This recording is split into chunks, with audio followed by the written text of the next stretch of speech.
SSC 25-এর board চ্যালেঞ্জের result তোমরা কিভাবে দেখতে পারবা, রেজাল্ট নিয়ে গুরুত্বপূর্ণ কিছু আপডেট এবং শিক্ষা মন্ত্রণালয়ের কাছে কিছু মেসেজ আমরা দিব এই ভিডিওতে।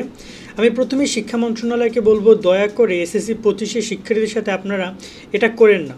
কারণ আপনারা আজকে গ্রেস মার্ক উঠায় নিছেন, শিক্ষার্থীদের 6 লাখ শিক্ষার্থী ফেল করেছে, যেটা অস্বাভাবিক। মানে 19 লাখ ফেল পরীক্ষা দিয়েছে, 6 লাখই ফেল। প্রায় এত শিক্ষার্থী রেজাল্ট খারাপ করেছে, যেটা দেখা যায় যে বাংলাদেশের ইতিহাসে খুবই প্রথমবার বলা যায় এক প্রকার। এবং এই শিক্ষার্থীদের ভবিষ্যৎ এক প্রকার অন্ধকার। তাদেরকে আমার মনে হয় যে গ্রেস মার্কের মাধ্যমে হোক, যেভাবে হোক না কেন, এই বোর্ড চ্যালেঞ্জের মাধ্যমে তাদেরকে পাশ করে দেওয়ার ব্যবস্থা করা হোক, বা তাদেরকে কলেজে ভর্তির ব্যবস্থা করে দেওয়া হোক, তাদের জন্য একটা বছর মিস না যায়। তাদেরকে আমি এটাই রিকোয়েস্ট করব, কারণ এই যে শিক্ষার্থীরা যারা রয়েছে ওরা অনেকে ভেঙে পড়ছে। আমরা আজকে বোর্ড চ্যালেঞ্জের রেজাল্ট দেখার নিয়ম নিয়ে কথা বলি, তার সাথে তোমাদের রেজাল্ট প্রকাশ হবে 10 তারিখে। তবে এটা এখনও ফিক্সড ডেট না। তবে তোমরা যারা বোর্ড চ্যালেঞ্জ করেছো, তোমাদের যদি ফেল থেকে পাস আসে, তাহলে তোমরা কলেজে ভর্তি সবাই আবেদন করতে পারবে। সেটার জন্য ডেট অ্যানাউন্সমেন্ট করা আছে 13-14 তারিখে। সো ওই সময় তোমরা টাকা পরিশোধ করে আবেদন করতে পারবে। আবেদন করার নিয়ম নিয়ে ভিডিও আছে, সেগুলো দেখে আবেদন করবা। এখন আমার হাতে তোমরা একটা পিডিএফ দেখতে পাচ্ছ, তোমাদের রেজাল্ট অনেকভাবে প্রকাশ করবে।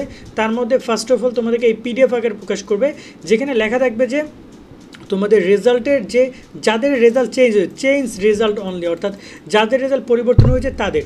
এখন অনেকেই কিন্তু রেজাল্ট খুঁজে পাবা না এই পিডিএফে।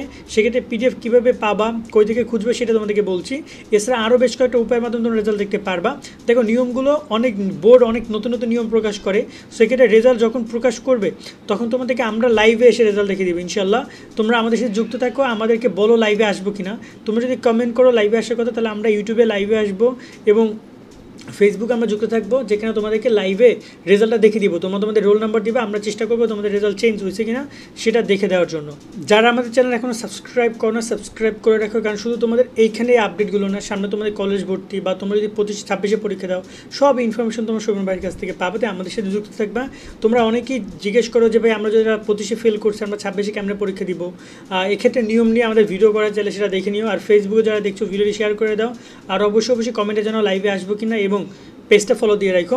আমরা যদি রেজাল্ট নিয়ে ছোটো করে আলোচনা করতে চাই, যে রেজাল্টে তারা কী করতে যাচ্ছে, একটু খেয়াল করবা যে রেজাল্ট যখন তারা পরিবর্তন করবে, এরকম প্রত্যেকটা বোর্ড, এই রেজাল্ট শিটটা হচ্ছে ঢাকা বোর্ডের, এরকম প্রত্যেকটা শিক্ষা বোর্ড এটা রেজাল্ট প্রকাশ করবে, যেখানে তোমার রোল নাম্বার থাকবে, তুমি কোন সাবজেক্টে বোর্ড চ্যালেঞ্জ করেছিলে সেই সাবজেক্টের নাম থাকবে, তুমি ফেল করেছো বা তুমি রেজাল্ট কী এসেছিলো প্রথমে সেটা দেখবে, এবং কারেন্ট রেজাল্ট মানে তোমার বর্তমানে কোন গ্রেডটা এসেছে সেটা দেখবে। আগে কত তুমি পেয়েছিলে, কত জিপিএ, বর্তমানে তুমি কত জিপিএ পাইছো, সেগুলো উল্লেখ করা থাকবে।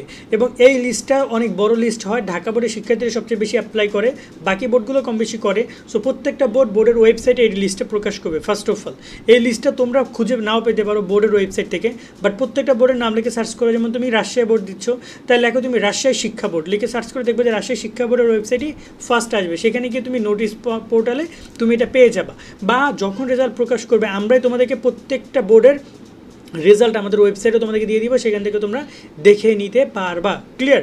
সেকেন্ড যে ব্যাপারটা সামনে আসছে, সেটা হচ্ছে যে এই রেজাল্টের মাধ্যমে তুমি তোমার রোল নাম্বারের মাধ্যমে তুমি তোমার সাবজেক্টকে তোমাকে খুঁজে বের করবা, আমরা তোমাদেরকে খুঁজে দেওয়ার চেষ্টা করবো রেজাল্টের দিন লাইভে এসে। এই একটা উপায়ের মাধ্যমে তোমরা রেজাল্ট দেখতে পারবা। 2 নম্বরটা উপায় হচ্ছে তোমাদের এই যে ওয়েবসাইট, এই ওয়েবসাইটে রেজাল্ট দেখা যাবে। যদি রেজাল্ট চেঞ্জ হয়, সেটা এখানেও শো করবে, মাঝে মাঝে শো করতে যদি দেরি হয়, সেক্ষেত্রে তোমরা এখানেও চেক করে নিতে পারবা। আর এই একটা ওয়েবসাইট, এই ওয়েবসাইটেও তোমরা এখান থেকে রেজাল্টটা চেক করে নিতে পারবা। ঠিক আছে? এখানেও তোমাদের রেজাল্টটা চেক করা যাবে যে তোমরা রেজাল্ট চেঞ্জ হয়েছে কিনা। এই টোটাল 3টা উপায়। তার সাথে তোমাকে আবেদন করার সময় কিন্তু একটা নাম্বার দিয়েছিল বোর্ড চ্যালেঞ্জ, সেই নাম্বারও SMS পাঠিয়ে জানিয়ে দিবে তোমার বোর্ড চ্যালেঞ্জের রেজাল্ট পরিবর্তন হয়েছে কিনা। এটা আসলে নিয়ম, বাট অনেক সময় বোর্ড পাঠায়, আবার অনেক সময় বোর্ড পাঠায় না। সেক্ষেত্রে তোমাকে থেকে যেটা করতে হবে, তোমাদেরকে ধৈর্য ধারণ করতে হবে, বা তোমরা নিজেরা SMS পাঠিয়ে রেজাল্টটা দেখে নিতে পারো। অর্থাৎ যেভাবে নর্মালি আমরা 1633 নাম্বারে SMS পাঠিয়ে রেজাল্ট দেখতাম এসএসসির, ঠিক ওরকমভাবে রেজাল্ট দেখবা। যদি রেজাল্ট পরিবর্তন হয়, সেখানেও সেটা শো করবে। অর্থাৎ টোটাল অনেকগুলো মাধ্যমে তোমরা রেজাল্টটা দেখতে পারবা। আজকের ভিডিওটা এই পর্যন্তই। আশা করি তোমাদেরকে বিষয়গুলো উপস্থাপন করতে পেরেছি। এবং শিক্ষা বোর্ডকে আমরা রিকোয়েস্ট করবো, শিক্ষা মন্ত্রণালয়কে, বিশেষ করে SSC 25-এর ব্যাপারে আপনারা একটু ভাবুন। যেহেতু ওদের লাস্ট টাইমে এসে সরকার পরিবর্তন হয়েছে, ওদের নিয়ে সংস্কার না করে আপনার পড়ালেখার সংস্কার করুন। পরীক্ষা আগে নয়, আগে পড়ালেখা সংস্কার করুন। ওদেরকে ক্লাসে ফেরা, নিয়মিত ক্লাস নিতেন, তাহলে পরীক্ষা ব্যবস্থা সংস্কার করাটা ঠিক ছিল। সকলে অনেক অনেক ভালো থাকবে। আল্লাহ হাফেজ।